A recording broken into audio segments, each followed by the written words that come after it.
What is pathology? It is something that your mind has created, a belief or perception that isn't actually real, but you begin to treat it as truth. In life, we often form strong beliefs based on assumptions and perceptions. Initially, it's just an assumption, but over time, it solidifies into a belief. There's a saying: if you repeat a lie enough times, it begins to feel like the truth. When a thought is repeated often, it settles into the subconscious and starts to feel like reality. Every step a human takes in life is based on belief, the belief that there is a path ahead.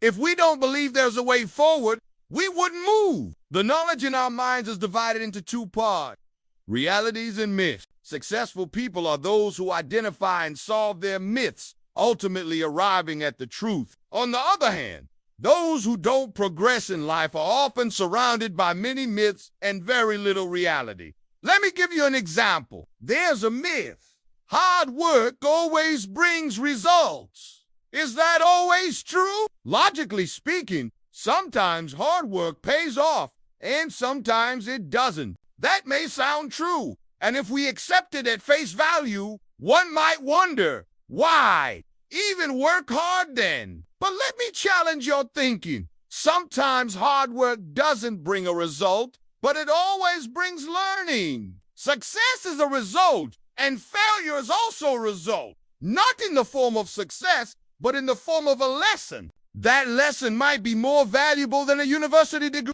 The knowledge gained through real-life experience is unforgettable. People who stay stuck in life are those who live with more mythology than reality. One word I deeply admire is leadership. It means someone who leads, someone who shifts people from one place to another. A leader is someone who uplifts not only themselves, but those around them, helping them move forward. Leadership is rooted in reality, not in myths. You'll find people who failed once and gave up, losing themselves. And then you will find others who failed dozens of times but treated each failure as a learning experience. My humble request to you: don't be like an animal running in circles, stuck in one place. Step toward reality. Ask yourself, is this really true? Did you really work hard, or did you just worry a lot? Often, people claim they've tried hard, but when asked how many times, the answer is twice. And those 2 tries became a fixed belief,